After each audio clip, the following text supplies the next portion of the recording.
Assalamualaikum warahmatullahi wabarakatuh. Alhamdulillahi rabbil alamin. Wassalatu wassalam ala sayyidina Muhammadin sadiqil wa'adil amin. Wa ala alihi wa sahbihi ajma'in. Amma ba'du. Ketahuilah bahwasanya salat merupakan tiang agama, yang merupakan salah satu rukun Islam. Dan ketahuilah bahwasanya demikian penting perkara salat tersebut, sehingga bagaimana syariat menjadikannya sebagai bagian daripada rukun Islam. Dan berapa banyak di dalam Al-Quran ayat yang memerintahkan untuk iqamatus shalah, mendirikan salat dengan sebenar-benarnya. Karenanya itu janganlah kita menunda-nunda salat.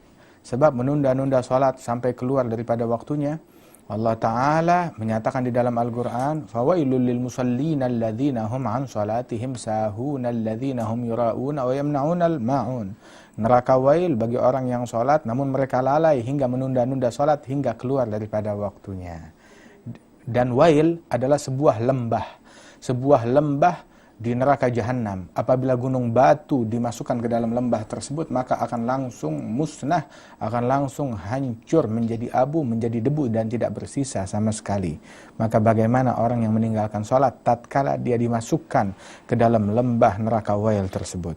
Ketahuilah bahwasanya Al-Imam Ibn Hajar, beliau pernah mengatakan, Al-hadharil hadhar min tarkis salah au idha'atiha an waqtiha. Fa innaka law hajjaita alfa hajjah thumma dhayya'ta salatan wahidatan lakunta khasiran indallah. Hati-hati, jangan sekali-kali engkau meninggalkan salat atau menunda-nunda salat hingga keluar dari waktunya. Sebab seandainya engkau melaksanakan ibadat haji sebanyak 1000 kali, namun engkau tunda-tunda salat hingga keluar waktunya 1 kali, atau engkau tinggalkan salat 1 kali, maka tetap saja engkau rugi di mata Allah Subhanahu wa Ta'ala. Sebab haji yang wajib 1 kali, yang 999 tidak ada kewajiban sunnah. Adapun salat itu wajib setiap kali, itu 5 waktu di dalam sehari. Kemudian juga di dalam salat itu ada azan, ada iqamatus shalah yang merupakan syiar-syiar di dalam salat yang sebaiknya dilaksanakan. Sebab itu idza nudiya lis-shalah adbara syaitan. Apabila dikumandangkan salat, dikumandangkan azan, maka syaitan dia akan kabur, berlari dan menjauh. Di antara hal yang perlu kita perhatikan di dalam mendirikan salat adalah adab batin di dalam salat tersebut yang berkenaan dengan khusyuk dan kehadiran hati. Sebab khusyuk, kehadiran hati, merenungi bacaan yang kita baca, memahami makna yang terkandung dalam bacaan tersebut, dan juga membayangkan rasa tunduk kepada Allah Subhanahu wa Ta'ala, merendah, tawadhu' kepada Allah di dalam rukuk sebagai bentuk tunduk kita, bentuk hormat kita kepada Allah saat rukuk dan saat sujud. Nah, ini merupakan sebuah yang harus kita perhatikan, hal yang harus kita perhatikan. Dan di dalam semua ritual-ritual salat harus ada khusyuknya, harus ada khudu'nya, tawadhu'nya, lambang tunduk kepatuhan dan tawadhu' kita kepada Allah Subhanahu wa Ta'ala. Dan singkirkan, jauhkan segala macam pikiran-pikiran yang berusaha merasuki dan merusak salat kita. Fokuslah di dalam salat kepada Allah Subhanahu wa Ta'ala, kepada bacaan yang kita baca. Pikiran-pikiran duniawi, pikiran-pikiran tentang nafsu, ataupun bisikan-bisikan nafsu dan bisikan hati, itu padamkan dan singkirkan dari dalam hati kita.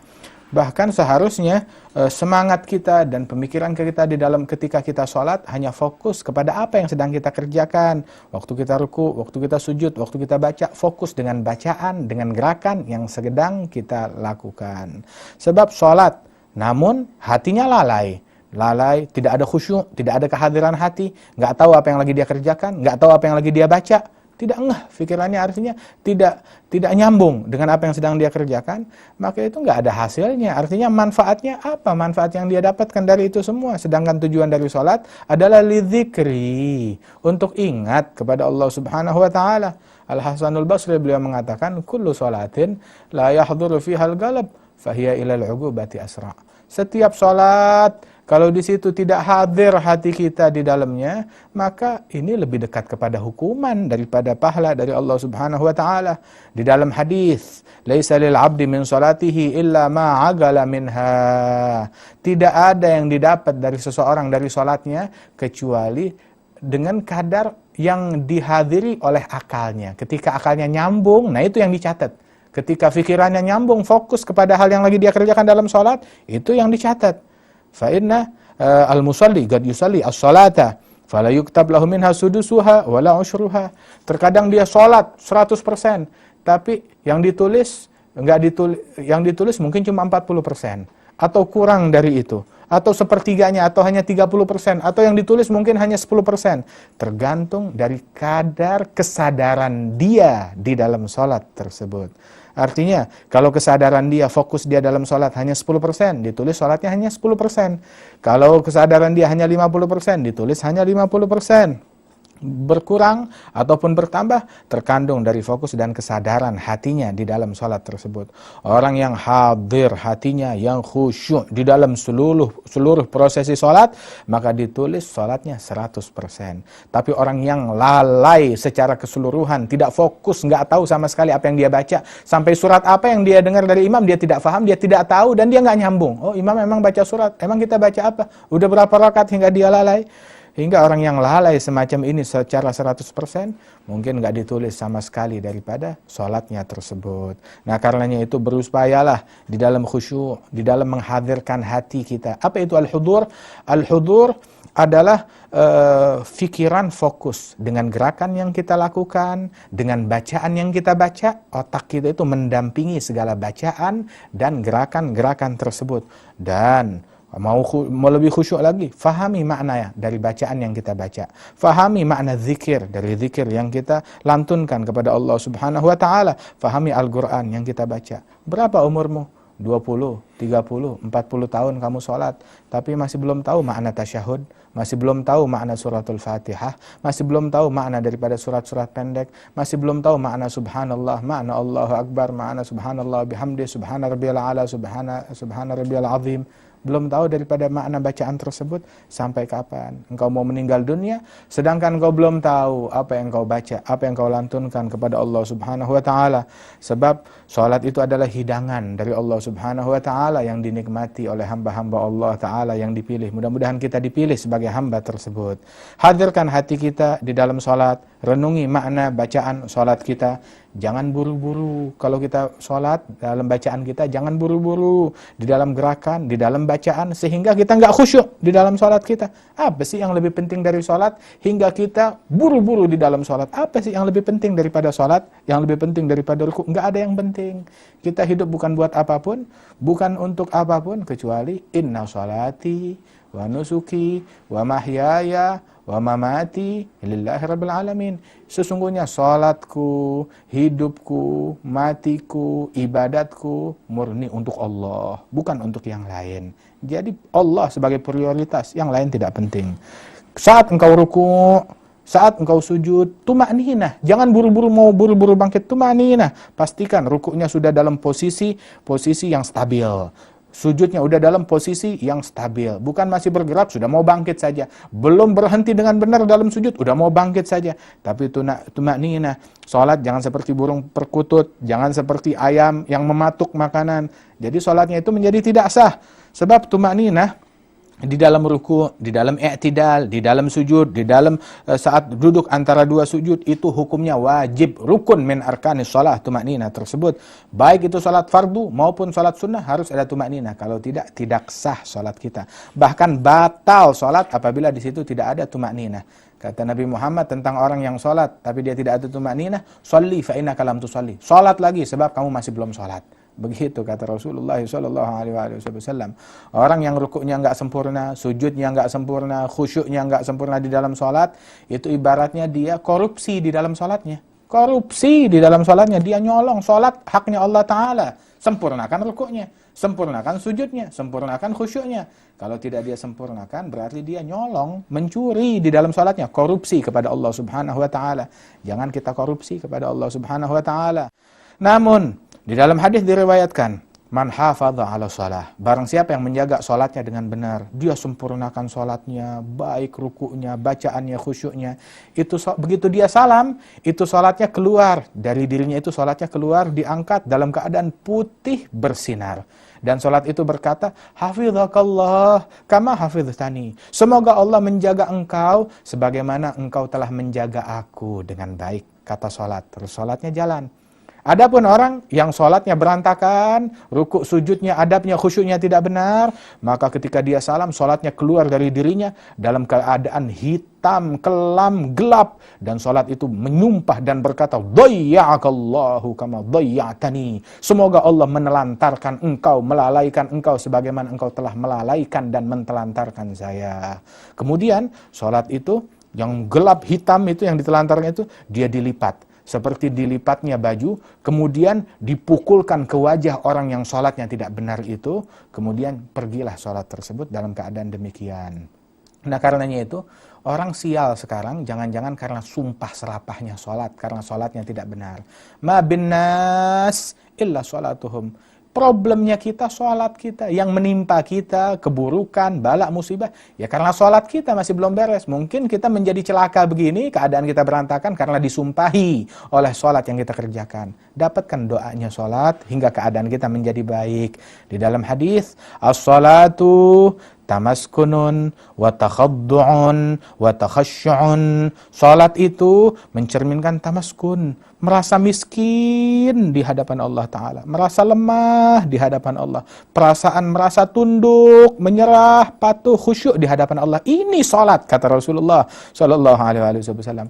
Nabi pernah ngelihat orang lagi salat tapi sambil memainkan janggutnya. Dia salat sambil memainkan janggutnya di dalam salat. Salat begini, memainkan janggutnya.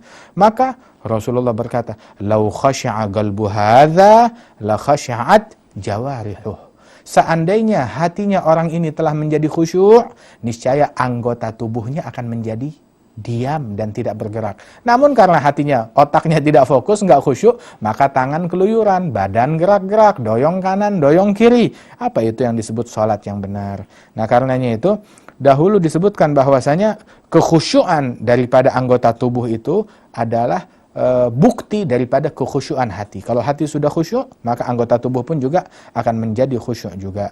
Yang mana sholat tidak menjadi sempurna melainkan dengan sifat khusyuk ini. Walaupun khusyuk yang sebenarnya letaknya di dalam hati, bukan dengan tunduknya kepala, bukan dengan diamnya anggota tubuh, namun itu semuanya adalah sebagai bukti dalil atas khusyuk yang letaknya di dalam hati tersebut.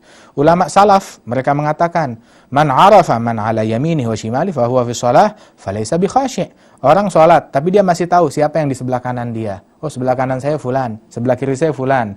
Dia sholat tapi dia bisa tahu siapa yang sebelah kanan dan siapa yang sebelah kirinya, maka ini orang bukan orang yang khusyuk. Kadang dia tahu yang di sebelah kanan lagi ngapain, yang di sebelah kanan bajunya apa, dia tahu siapa yang baru masuk di dalam sholat. Ini dia sholat menghadap kepada Allah atau menghadap kepada manusia. Fokuslah kepada Allah Ta'ala. Apa yang membuat engkau terlena dari Allah? Ma gharraka birabbikal karim. Ya ayyuhal insan, ma gharraka birabbikal karim. Wahai manusia, apa yang membuat engkau terlena, terlalai dari Allah yang maha dermawan? Disebutkan bahwasanya khusyuknya para salaf terdahulu itu, mereka mencapai peringkat khusyuk, peringkat yang luar biasa di dalam khusyuk mereka kepada Allah Ta'ala di dalam sholat mereka.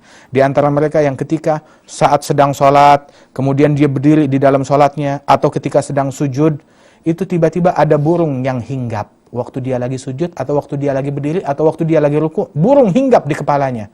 Itu burung menyangka saking ini orang tidak ada gerakan sama sekali. Saking orang ini lamanya di dalam sujudnya, lamanya di dalam berdirinya, sampai burung pun tidak menyangka kalau itu adalah manusia. Dikiranya itu mungkin hanya tembok atau tiang atau ranting pohon, maka burung pun hinggap di atas kepala orang tersebut. Saking khusyuknya orang yang sholat itu. Nah, sampai seperti ini. Itu pernah di masa dahulu itu, pernah jatuh di Masjid Jami' Basrah itu. Masjid Jami' Basrah dahulu itu sangat besar, luar biasa. Itu ada tiangnya tinggi besar. Itu satu kali pernah tiangnya itu patah dan runtuh ke bawah. Itu saking besarnya tiang itu, bunyi runtuhan tiangnya jatuh, satu tiang saja jatuh. Itu bunyi runtuhannya didengar oleh orang-orang yang di pasar. Mereka terkejut dengan kejutan yang sangat akibat runtuhnya satu tiang di masjid. Orang pasar itu sampai terkejut. Namun subhanallah, di masjid ada beberapa orang lagi sholat, tetap aja dalam sholatnya tidak terkejut sama sekali. Mereka tenggelam dalam kekhusyuan waktu sholat, sampai tidak menyadari kalau ada tiang masjid yang jatuh. Padahal itu suaranya didengar oleh orang-orang yang ada di dalam pasar. Enggak menyadari, tenggelam mereka di dalam sholatnya. Radhiyallahu anhum ajma'in. Mereka merasakan kelezatan di dalam sholat. Ya Allah, inginnya kita mencicipi sholat yang semacam itu. Bahkan sebagian mereka berkata kepada keluarga dan anak-anaknya, sudah nanti kalau Abah sudah masuk dalam sholat, silakan kalian mau bikin apa aja boleh. Mau berisik, mau bikin keributan boleh, silakan. Itu sampai, mengapa? Sebab kalau dia sudah sholat, dia tidak sadar tentang apa yang ada di kanan, kirinya. Mau ada orang bunyi berisik, orang bergendang, seandainya ada orang yang memukul rebana di telinganya waktu dia sholat, dia tidak akan dengar apa-apa. Kenapa? Sudah tenggelam di dalam sholatnya kepada Allah subhanahu wa ta'ala, menikmati sholatnya. Masya Allah. وهكذا الإمام علي زين العابدين ابن الحسين bin Ali bin Abi Talib وابن فاطمة الزهرة بنت النبي Muhammad. Ali Zainal Abidin, cucunya Rasulullah, pernah satu kali dia sedang sholat, tahu-tahu rumahnya terbakar. Tatkala rumahnya terbakar, beliau sedang sujud. Itu orang-orang mengungsi, berupaya memadamkan. Wal Imam Ali Zainal Abidin masih tetap sujud, tidak bergerak dari sujudnya. Orang-orang menjerit, berkata, An-nar, An-nar, ya benar Rasulullah. Api, api, wahai putra Rasulullah, wahai cucu Rasulullah, ada api. Tetap tidak diangkat kepalanya, masih asyik dalam sujud. Begitu selesai dari sholatnya, rupanya api berhasil dipadamkan. Maka ditanya, kenapa engkau tidak bangkit waktu kamu bilang ada api? Oh, saya nggak tahu. Oh, mungkin saya sibuk dengan api yang lebih besar. Sibuk, fokus memikirkan api akhirat, hingga lupa dengan api dunia yang membara, yang menyala di hadapannya tersebut. Itu ada satu orang bertanya, engkau ketika sholat, berkata kepada salah seorang ulama yang ahli sholat dalam keadaan khusyuk, engkau ketika sholat, apakah engkau ada pikiran dunia yang ada di dalam benak hatimu yang kepikiran waktu engkau lagi sholat? Maka dijawab, lebih baik gigi saya rontok, saling rontok satu sama lain, itu lebih saya sukai daripada ada pikiran dunia yang masuk ke otak saya saat saya sedang sholat. Sampai lagi ada yang tanya, engkau ketika sholat ada gak kepikiran hal lain di dalam sholatmu? Maka dijawab, memang ada hal lain yang lebih enak daripada sholat. Hingga saya pikirkan hal itu di dalam sholat saya. Saya udah berada di dalam hal yang paling enak. Mana ada saya memikirkan hal lain. Ibaratnya orang kalau sudah makan sesuatu yang paling dia suka, sop, sate, atau durian, nggak ada kepikiran dengan kuaci. Nggak ada kepikiran dengan kerikil. Oh, saya mau nyobain kerikil, mau ngisep kerikil. Dia sudah ada makanan yang betul di hadapan dia. Nggak kepikiran dengan hal-hal duniawi tersebut. Memang ada yang lebih baik dari sholat, yang lebih lezat dari sholat, hingga kepikiran di dalam sholat saya akan hal tersebut. Tidak. Sholat adalah yang terbaik.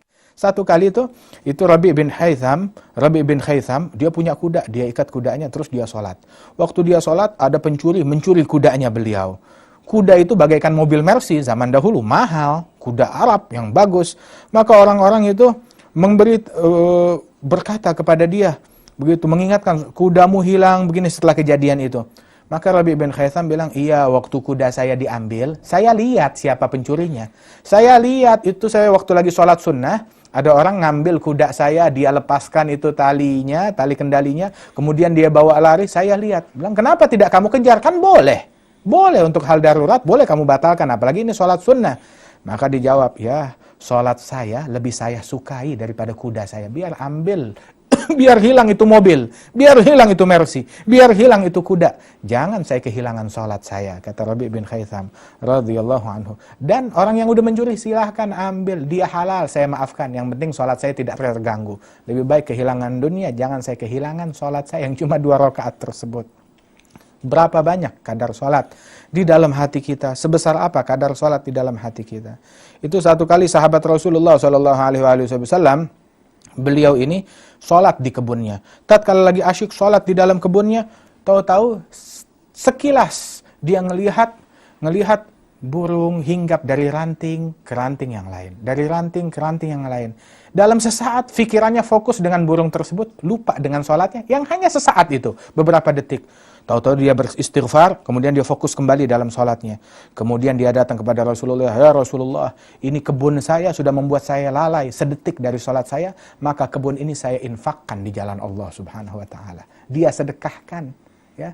Mengapa? Dia anggap kebun ini bawa sial buat saya, sebab membuat saya lalai 1 detik di dalam sholat saya. Wahakadha. Sebab para salaf mereka menghargai sholat, tahu betapa mahalnya sholat, tahu betapa berharganya sholat, mereka mengagungkan sholat dan kedudukannya di dalam agama. Bukan seperti kita yang menganggap sholat bagaikan recehan, menganggap sholat itu kecil, bukan apa-apa, bukan hal yang penting. Wahakadha. Allah subhanahu wa ta'ala itu membagi amalan sholat, itu dibagi amalan-amalan sholat itu di dalam para malaikat-malaikat yang berjumlah 40.000 barisan. Itu di dalam setiap di dalam setiap barisan tersebut ada 70.000 malaikat.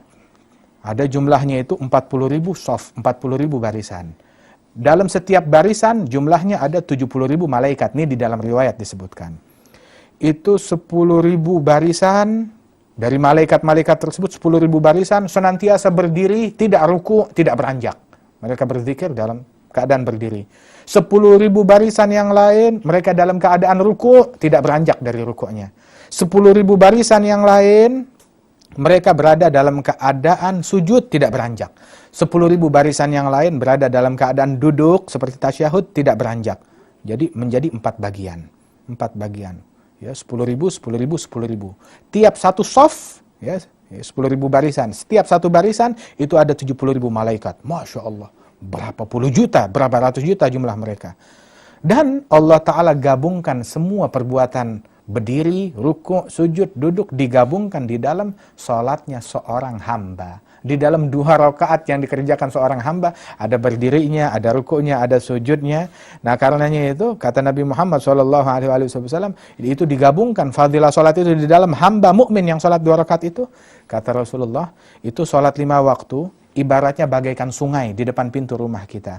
Begitu orang buka rumahnya, itu dia melewati sungai tersebut, bersih tubuhnya. Tiap hari 5 kali dia mandi. Kira-kira apakah masih ada kotoran yang tersisa pada dirinya? Orang kalau sholat 5 waktu, kira-kira masih ada dosa yang tersisa pada dirinya. As-shalah ila shalah kaffaratun lima bainahuma idza ijtunibatil kaba'ir. Dari satu sholat ke sholat yang lainnya, menggugurkan dosa-dosa kecil yang terjadi di antara keduanya, asalkan tinggalkan dosa-dosa besar. Sayyidina Abu Bakar As-Siddiq, itu kalau dikumandangkan ajakan sholat, dia bilang kepada kawan-kawannya, Gumu ila narikum allati augattumuha fa'atfi'uha. Mari bangunlah kalian, menghampiri api yang sudah kalian nyalakan, kalian padamkan. Maksudnya apa? Artinya, padamkan dosa kalian dengan sholat. Dengan melaksanakan sholat, padamkan dosanya kita. Artinya itu kata ucapan Sayyidina Abu Bakar As-Siddiq radhiyallahu anhu, sebab sholat itu menggugurkan daripada perbuatan dosa dan mensucikan seseorang daripada perbuatan dosa. Aqimis sholata tarafayin nahar zulafa minal lail innal hasanat yudhibna sayyiat dzalika dzikra lidzakirin. Perbuatan baik mengikis, menggugurkan daripada perbuatan jahat. Inilah yang disebutkan. Ada satu orang dari sahabat Rasulullah, dia pernah melakukan suatu kesalahan dengan seorang wanita, bukan zina, bukan berzina, ya, tapi dia melakukan suatu kesalahan dengan seorang wanita. Dia datang kepada Rasulullah, bagaimana ya Rasulullah? Tidak dijawab oleh Nabi Muhammad hingga Nabi melaksanakan sholat. Begitu selesai sholat, bagaimana tentang dosa saya Rasulullah? Maka Nabi Muhammad bilang, sudahkah engkau tadi hadir ikut sholat sama saya? Sudah. Kalau begitu dosamu sudah digugurkan, sudah dimaafkan oleh Allah Subhanahu wa Ta'ala. Ini untuk saya doang atau untuk semua orang? Untuk semuanya, kata Rasulullah Sallallahu Alaihi Wasallam. Artinya dosa-dosa kecil itu digugurkan dengan sholat yang kita laksanakan. Adapun dosa besar harus kita sungguh-sungguh bertaubat kepada Allah Subhanahu Wa Taala. Namun semuanya itu hendaknya kita jauhi daripada perbuatan dosa yang besar maupun yang kecil. Mudah-mudahan Allah Taala jadikan kita pelaksana sholat yang sejati, yang sebenar-benarnya, yang sesungguh-sungguhnya, sehingga Allah Subhanahu wa Ta'ala menjadikan kita hambanya yang terkasihi. Amin ya rabbal alamin. Wa sallallahu ala sayyidina Muhammadin wa ala alihi wasallam. Walhamdulillahi rabbil alamin. Wassalamualaikum warahmatullahi wabarakatuh.